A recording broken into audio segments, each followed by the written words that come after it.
Thank you very much, Mr. Chairman, Your Excellencies, distinguished guests, ladies and gentlemen.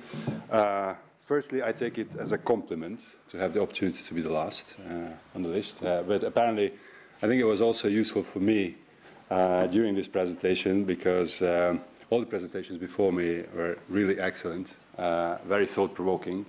So it is a great honor to be here. And I try to contribute to this panel discussion presentation series with a bit of a perspective from a 100%, essentially 100% state-owned Hungarian utility. But who we are, a few words about MVM Group. Essentially, it's a company that is operating on the electricity market in Hungary since 1963. We celebrated our 50th anniversary last year. It is by now the largest electricity producer. It has the 2,000 megawatt nuclear capacity under its ownership and operation in Hungary. It is also at the same time the largest wholesaler and retail in electricity, as well as the owner of the Hungarian transmission system. We entered the natural gas business in 2011. Originally, it was thought to be an organic growth. Through acquisitions, we finally, and here I'm referring to the acquisition of the E.ON stake, natural gas stake in Hungary, we became the largest trader. We inherited the Russian long-term contract. We became the largest underground storage operator, owner and operator, as well as we envisaged quite a lot of infrastructure projects in the natural gas arena. One of them, because of the unbundling requirements of the EU, we had to pass on to another part of the Hungarian state portfolio. That was the Slovakian-Hungarian interconnector. South Stream has been at the moment abandoned in the form it used to be. And probably the last one I would mention here is the Agri LNG project, which, where we are 25% shareholders at the moment together with Azerbaijan, Georgia, and Romania. A few numbers, just to put in perspective the size of the company. We've been on a continuous growth path in terms of our sales revenues in the past 5 years, despite the economic downturn. This year, it has further increased to approximately 4 billion euro level. In terms of the margins, well, we are maintaining a very healthy margin this year, very similar to 2013. Again, despite all the measures that had to be implemented to sustain the competitiveness of the Hungarian economy through the energy prices. Final indicator I would like to share is it became very crucial for us in the past 2 years, following some major bank loans which we had to undertake in order to finance the growth. Therefore, the covenant of the net debt EBITDA became very crucial for us. We have limits set by the banks which we need to maintain in terms of this proportion, and at the moment we are doing very well. The 2014 figures look also very promising. So here I would like to refer in the next few slides on the report which was issued and was originally subject to this discussion today, and that is the Better Growth, Better Climate report. We believe at MVM that this is a very relevant one. It is a very timely one, in particular in the run-up to the Conference of the Parties in December this year in Paris, which envisages to sign this universal climate agreement. My personal view is that this report supports in many ways the creation of a new vision to address the climate change, and I am personally convinced that this is a great contribution to the debate and to the thinking that will go into this conference and into the way to find to sign a equitable climate agreement globally. It is also my personal view, and here I'm coming a little bit back to our own perspective, that the challenge from a Hungarian or from an MVM perspective remains. I personally may, or even professionally, I may agree with most of the conclusions, with most of the arguments of this report.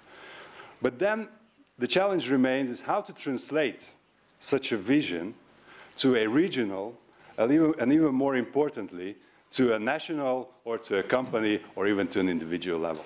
So, i.e., what is in it for me? What are my actions? Where shall I drive my company? How can I actually argue within my company, within my nation? And I think this challenge comes predominantly from the fact that the countries involved in developing such a new vision, they have totally different starting points in terms of social models, in terms of economic development levels, in terms of infrastructure maturity, in terms of energy supply and independencies, resource availabilities, and last but not least, the development priorities. I think we've heard today that to sign such an agreement, though, is absolutely crucial for the future of our planet, and that failure to do so should not be an option at all. I still believe that this will be a major challenge to try and find a consensus between the countries globally to join such an agreement, provided these substantial differences. But I also heard today, and I very much like that comment in one of the keynote speeches, that in each challenge there lies an opportunity.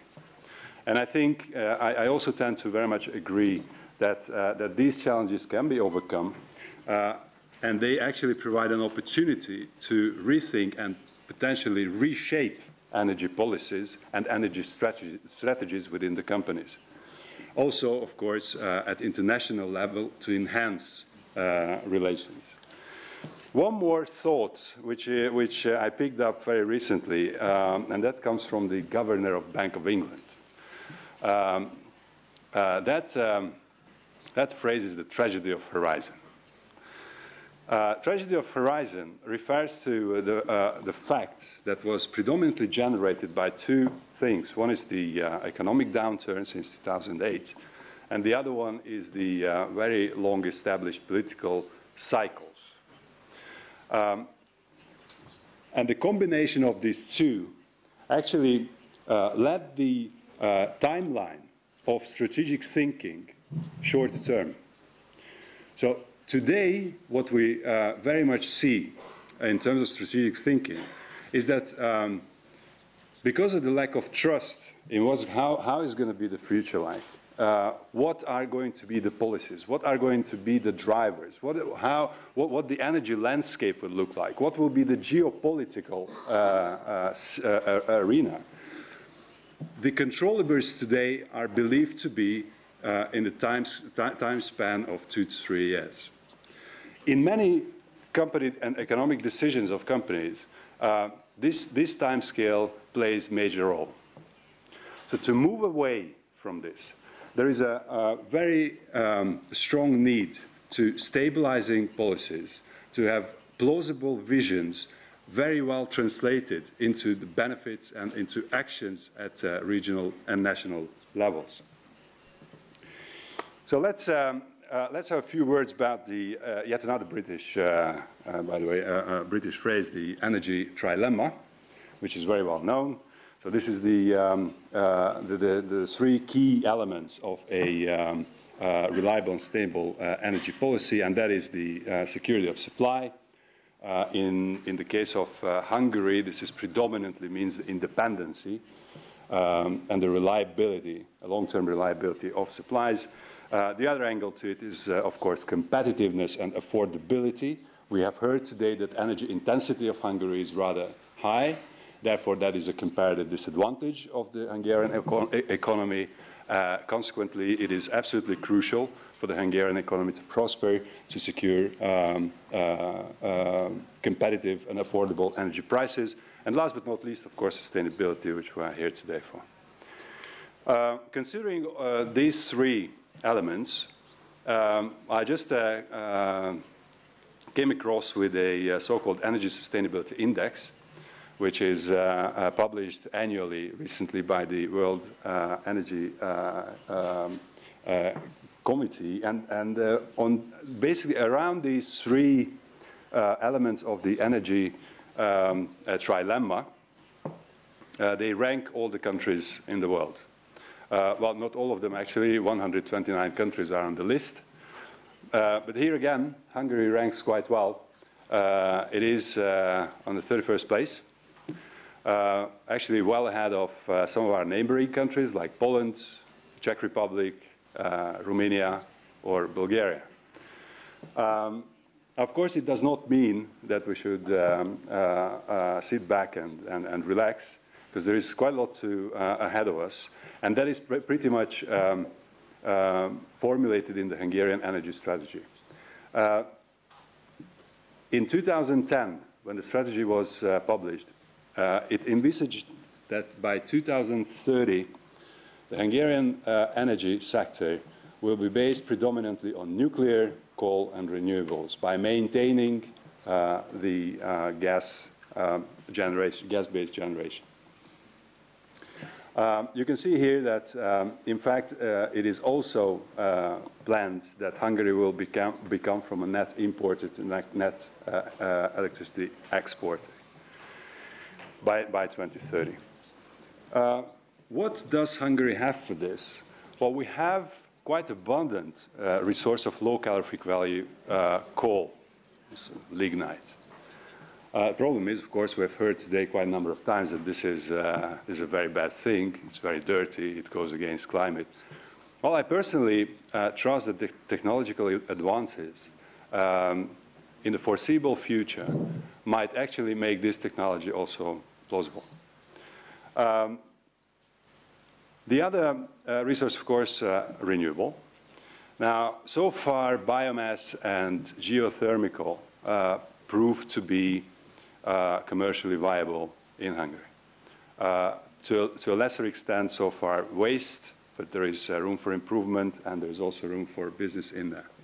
Wind and solar, so there have been initiatives in wind and solar as well. There is a total of 330 megawatts installed capacity in Hungary of wind, smaller solar parks already in place, very negligible, I have to add. And here, allow me to refer to a study what Siemens performed just 2 years ago. And in fact, they analyzed from a competitiveness perspective what would be the most optimal distribution of renewable energy generation across Europe. And here you can see on the bottom right their conclusion, that if Europe focuses on implementing renewable capacities in the most appropriate territories, then which would, by the way, generate an up to 60 billion savings on the energy bills.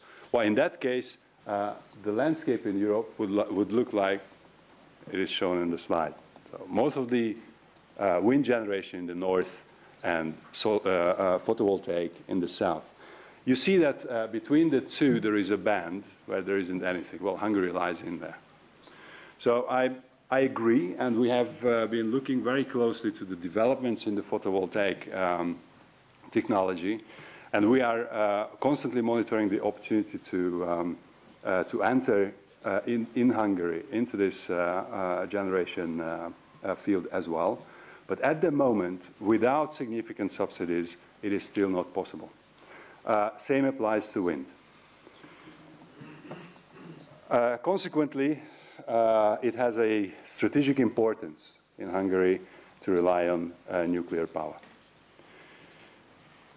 Now, just a few thoughts in my closing slide about how we see the decarbonization potential of the energy industry and what MVM has contributed and plans to contribute to it. So the first, of course, is to give priority to low-carbon power generation. We've heard about that today. In the past years, the nuclear capacity have been increased on the existing blocks from the original design of 1,760 megs to 2,000 megawatts. There is an ongoing project of lifetime extension as well, by 20 years for each block. That leaves the life of the current blocks until beyond 2030. So MVM also supports, from functional perspective, from technological perspective, from technical perspective, and from engineering perspective, the new built nuclear project in Hungary. We also own and operate a 24 meg wind farm in the western part of Hungary. We have 3 electric stations where cars can refuel. But clearly, I think the most important to it is that this was a very small-scale pilot for us to gain some experience and then to substantiate what MVM and how MVM can progress in this respect. We have recognized within MVM that this is the time for us to actually bring all these initiatives together, also look at the wider environment and the political and geopolitical as well as economical changes in the world, the technological advances, what we have in-house, what is available out there, and bring all that together into a green strategy of MVM. We have started this process. We expect to have that by the end of this year. So thank you very much for your attention.